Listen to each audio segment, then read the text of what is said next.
The avoidant carries a frozen image of who you were when they last had access to your life. In their mind, you're still the person who pursued them, who waited for their texts, who made space in your schedule for their sporadic availability, who hoped they would eventually become more emotionally present. This mental snapshot serves an important psychological function. It allows the avoidant to maintain a sense of security that they could return to the relationship if they wanted to, that you would still be there waiting, that nothing fundamental has changed except their temporary absence. But there comes a moment when the avoidant discovers who you've become since they left, or since you stopped allowing them access to your inner world. The person they encounter bears little resemblance to the one they remember. You've transformed in ways that don't just surprise them, they trigger genuine panic. The avoidant realizes that the power dynamic has shifted irreversibly, that you're no longer accessible in the ways you once were, that the door they assumed would always remain open has not just closed, but has been replaced with an entirely different architecture. This recognition doesn't just make them miss you, it fundamentally destabilizes their sense of security and control, forcing them to confront that they've lost something that cannot be recovered simply by deciding they want it back. You're no longer waiting, and they can feel your genuine indifference. The first and most disorienting realization for the avoidant is that you're not waiting for them anymore. Not in the way someone claims they've moved on while secretly hoping for reconciliation, but in a way that registers as genuine and complete. The avoidant has a finely tuned detector for residual attachment, for the subtle signs that someone is still emotionally invested. The slightly too long pause before responding, the careful neutrality that reveals effort, the questions that betray continued interest disguised as casual curiosity. They can usually sense when someone's indifference is performed versus when it's real. But with you, they encounter something they rarely experience: authentic disinterest. When you interact with them, if you interact at all, there's no hidden agenda, no suppressed longing, no carefully managed emotions designed to appear unaffected. You treat them with the same pleasant but distant courtesy you'd extend to any acquaintance from your past. There's no warmth that suggests retained intimacy, but there's also no coldness that would indicate you're still hurt or angry. You've moved into a space beyond both caring and not caring. You simply don't think about them much at all. This genuine indifference is terrifying to the avoidant because it means they've lost a form of power they didn't know they were wielding. When you were attached, even your pain and frustration were forms of connection. Your anger meant you still cared. Your hurt meant they still mattered. Your attempts to understand them meant they occupied significant mental and emotional real estate in your life. But indifference means they've been evicted from that space entirely, and nothing they do can manufacture a way back in. The avoidant panics because indifference cannot be fought against or manipulated. If you were angry, they could apologize. If you were hurt, they could offer explanations. If you still loved them, they could leverage that love. But your indifference offers no handholds, no entry points, no vulnerabilities they can exploit to regain relevance in your life. You're not playing hard to get. You've genuinely gotten hard, as in hardened against their particular form of emotional unavailability. The panic intensifies when the avoidant realizes your indifference isn't about them at all. You haven't constructed your life in opposition to them or in response to what they did. You've simply built a life that doesn't include them and doesn't leave space for them. They're not the villain in your story or even a significant chapter.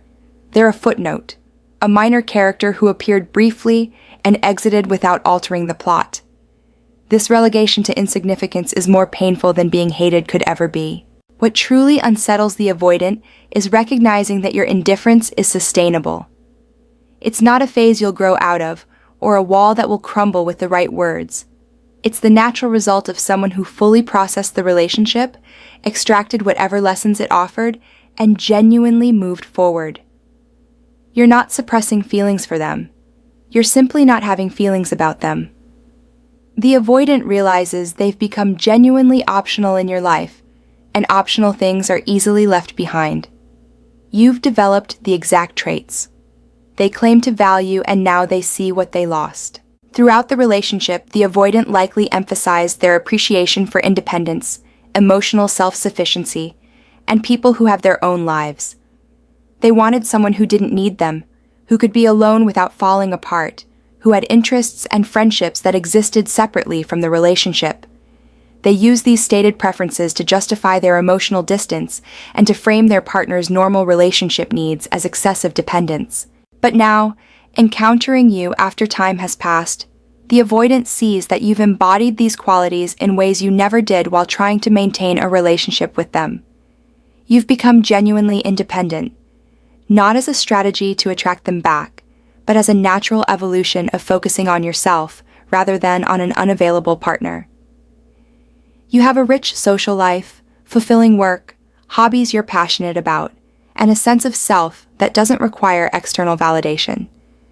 You've become the person the avoidant claimed to want, but you became that person by removing them from your life. This recognition triggers panic because it reveals the avoidant's preferences as fundamentally contradictory. They wanted someone independent, who also made them feel needed. They wanted someone self-sufficient, who also prioritized the relationship. They wanted someone with their own life, who also remained available for the avoidant's sporadic bids for connection. These contradictions were never sustainable, but while you were trying to meet them, the avoidant could maintain the fantasy that the problem was your neediness rather than their impossible demands. Seeing you now, fully embodying the independence they claim to value, the avoidant realizes they don't actually want a truly independent partner. They want someone who appears independent but secretly needs them.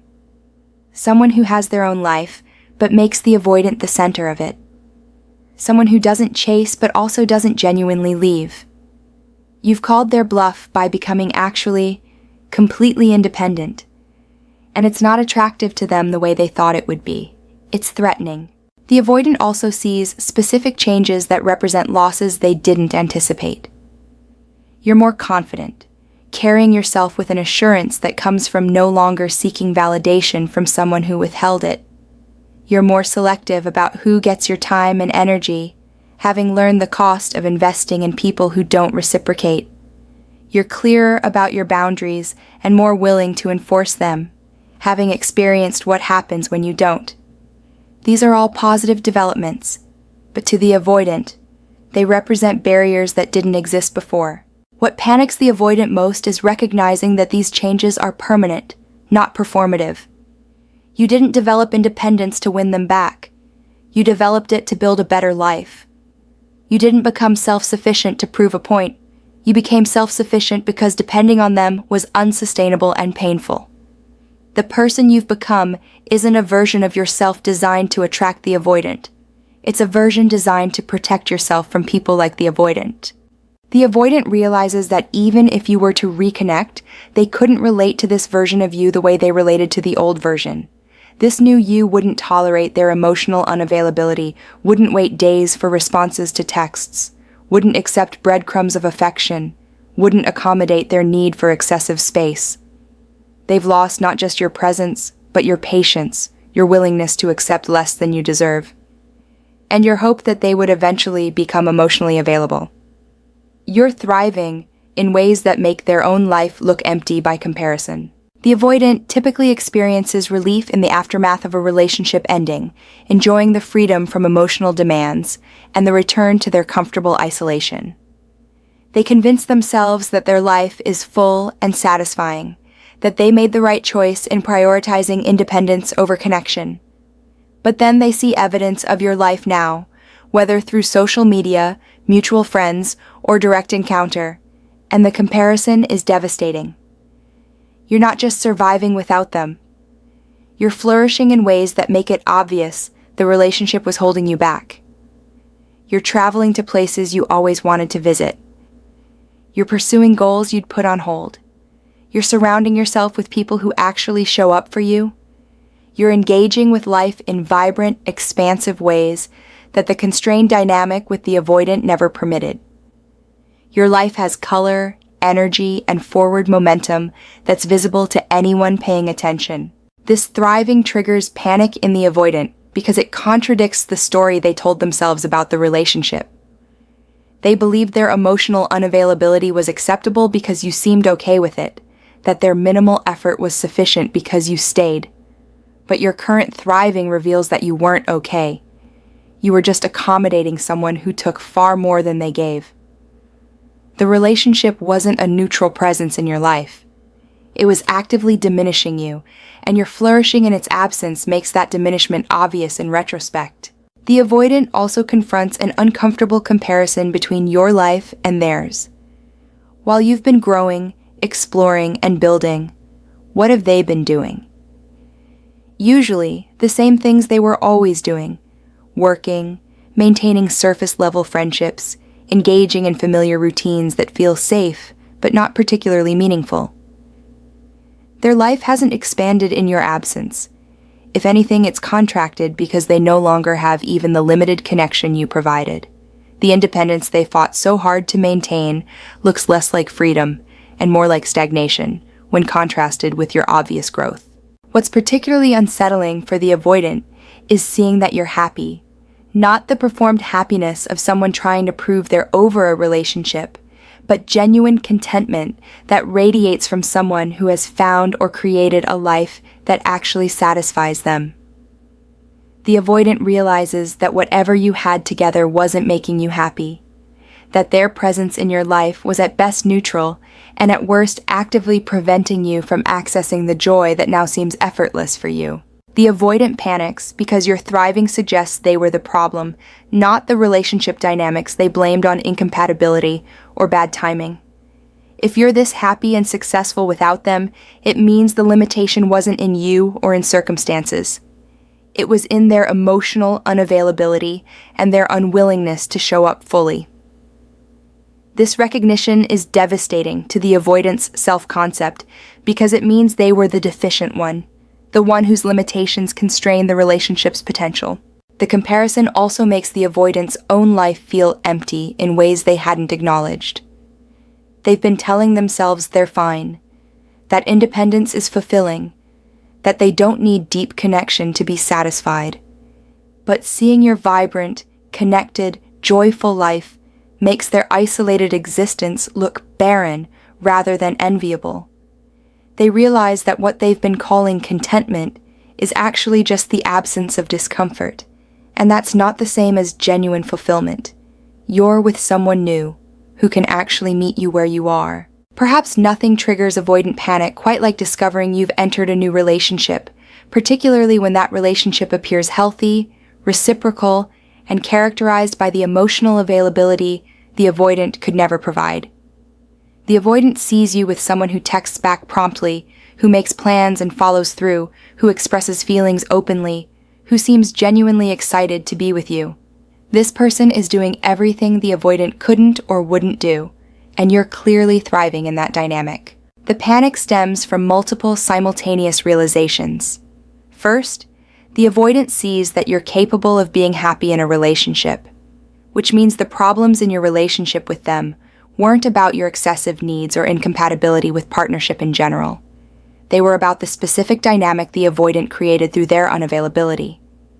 You didn't need to lower your expectations or accept less. You needed a partner who could actually meet you where you are. Second, the avoidant sees that someone else recognized your value and claimed it, while the avoidant was too defended to do the same. This new person saw the same qualities in you that the avoidant saw, but responded with pursuit and commitment rather than withdrawal and ambivalence. The avoidant realizes they had something precious and treated it as optional, while someone else recognized it as rare and irreplaceable. Third, the avoidant confronts that this new relationship probably doesn't require the exhausting emotional management that yours did. You're not walking on eggshells, not wondering if you're too much, not managing your needs to avoid triggering withdrawal. You're simply being yourself and being met with enthusiasm rather than resistance. The ease of this dynamic makes the difficulty of your relationship with the avoidant stand in stark relief.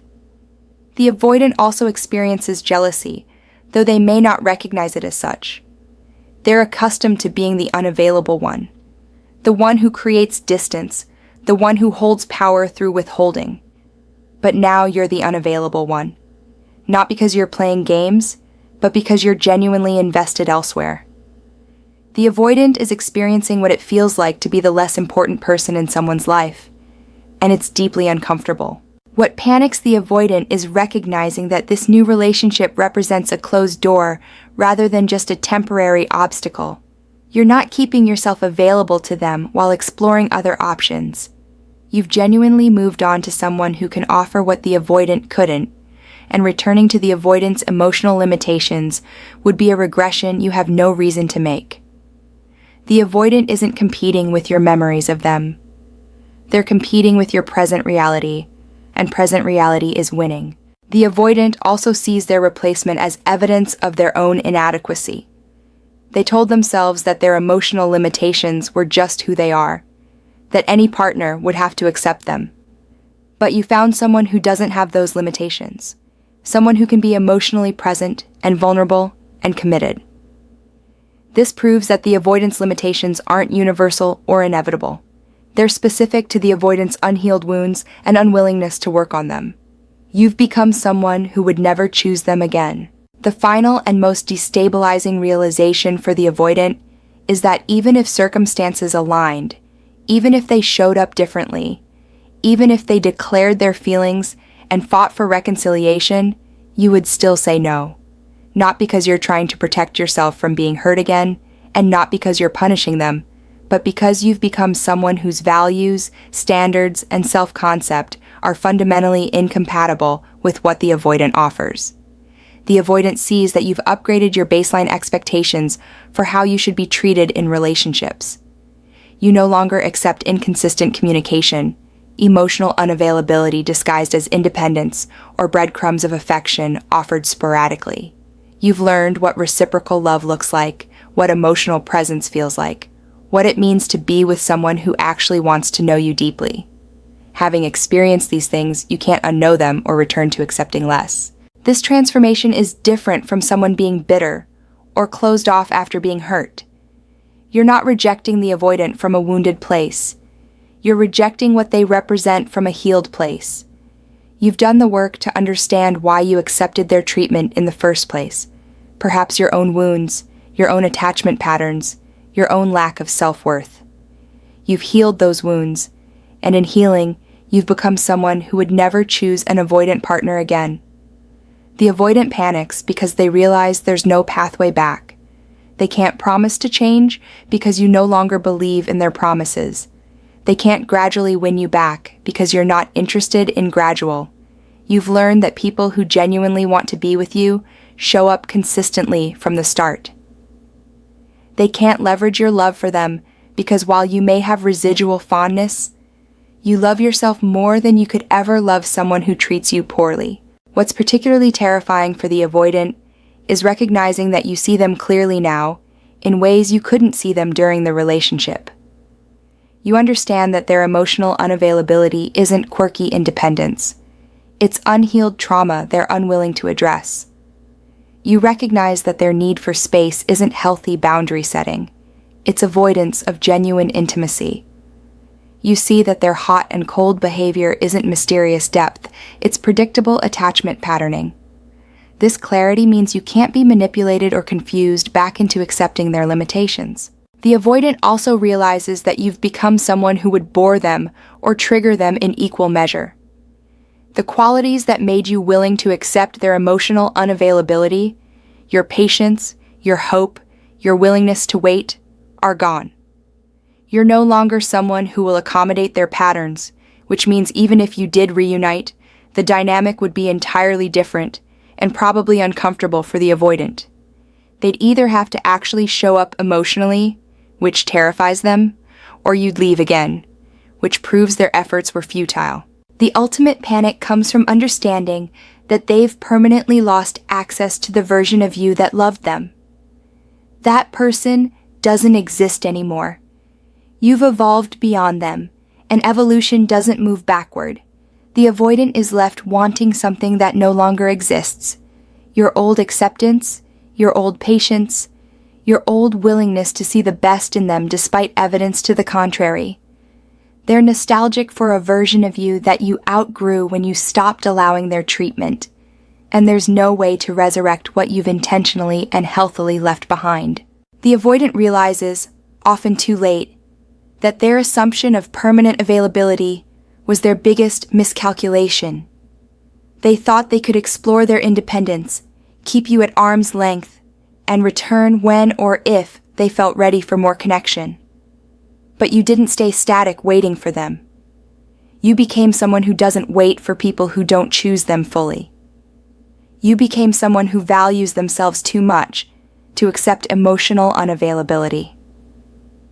You became someone who learned from the pain they caused you and used it to build better standards.